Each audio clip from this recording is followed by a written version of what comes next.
Radio city podcast. Radio city podcast.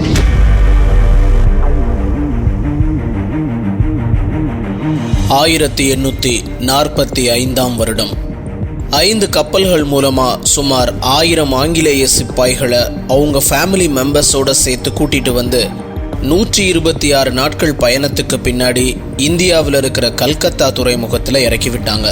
England நாட்டோட 61வது படைப்பிரிவான இந்த பிரிவில் ஸ்டீஃபன் மெக்டோனாங்கிற சிப்பாயும் பணிபுரிஞ்சிருக்கிறாரு. அவர் தான் இந்த கதையோட ஹீரோவும் கூட. 1809 வருடம் அயர்லாந்தில் பிறந்த மெக்டோனா தன்னுடைய 17 வயதில் இங்கிலாந்து இராணுவத்தில் சேர்ந்திருக்கிறாரு.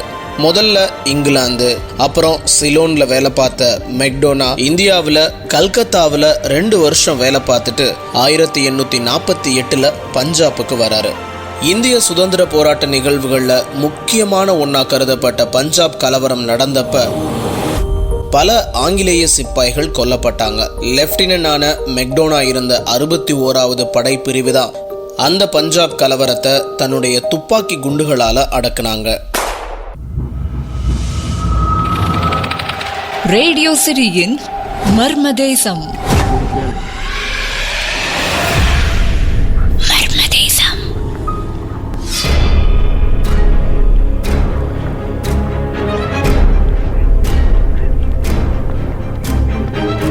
வீரத்தோட போராடி நிலைமையை கைக்குள்ள கொண்டு வந்ததுக்காக மேஜருங்கிற பதவியும் பல பதக்கங்களும் இங்கிலாந்து மகாராணியால் வழங்கப்பட்டுச்சு. ஒரு தடவை மேஜர் மெக்டோனா பஞ்சாப் பகுதியில் இருந்த இந்து மாகாணத்தில் தன்னுடைய சிப்பாய்களோட மலை பகுதியில் பயணம் செஞ்சப்ப சாப்பிட்டு முடிச்சு மலையோட உயரமான பகுதியில் நடந்துட்டு இருந்திருக்கிறாரு.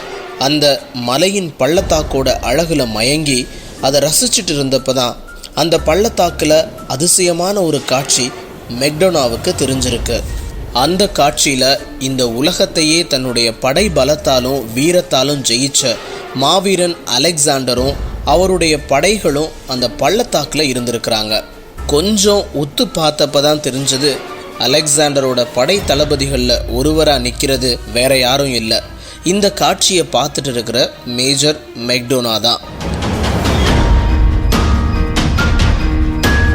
நான் எப்படி அலெக்சாண்டரோட படை தளபதிகளில் ஒருத்தராக இருக்க முடியும்னு ஆச்சரியத்தோட அந்த காட்சிகளை தொடர்ந்து பார்க்குறாரு மெக்டோனா. அப்போ இது அவருக்கு மறுஜென்மமா, அது அவருடைய முன் ஜென்மமா? மறுபிறவி குறித்த நம்பிக்கை இன்னும் உலகத்தோட எல்லா பகுதிகளிலையும் இருக்க தான் செய்யுது.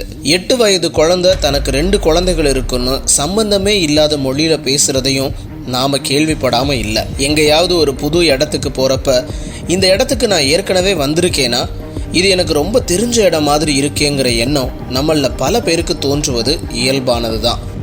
ஆனால் இது போல மேம்போக்கான நினைவுகளை விஞ்ஞானம் முன்ஜென்ம நினைவுகளாக ஏற்றுக்கிறது இல்லை. ஃபார் எக்ஸாம்பிள், இமயமலைக்கு போகலைனா கூட இமயமலை எப்படி இருக்குன்னு நம்ம எல்லாருக்குமே தெரியும். அடிக்கடி புகைப்படத்தில் பார்த்துருந்துருக்கலாம். முன்பின் தெரியாத ஏதோ ஒரு ஊரில் இருக்கிற தெருக்களையும் மனிதர்களையும் சரியாக அடையாளம் காட்டி இவங்க தான் போன ஜென்மத்தில் என்னுடைய அப்பா அம்மானு சொல்லி பலரையும் ஆச்சரியத்தில் ஆழ்த்தின குழந்தைகள் பற்றின செய்தியும் கதைகளையும் நம்ம நாட்டிலே நிறைய நம்ம கேட்டிருக்கோம். இந்த மாதிரியான விஷயங்களை விஞ்ஞான பூர்வமாக விளக்க முடியாததால் இதெல்லாம் முன்ஜென்ம நினைவுகளாக இருக்கணுங்கிற எண்ணம் விஞ்ஞானிகள் கிட்ட இருக்கு.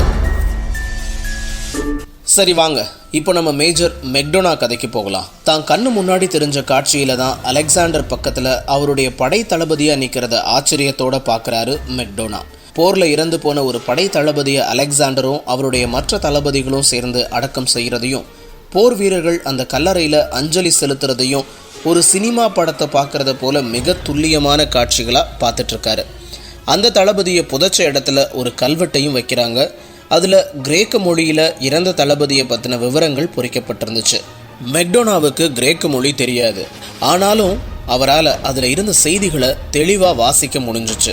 கொஞ்ச நேரம் ஏதோ கனவு உலகத்தில் இருந்தது போல உணர்ந்த மெக்டோனா தன்னுடைய சுய நினைவுக்கு வந்தப்போ தான் பார்த்த காட்சிகள் உண்மையா இல்லை பகல் கனவான்னு குழம்பித்தான் போனார்.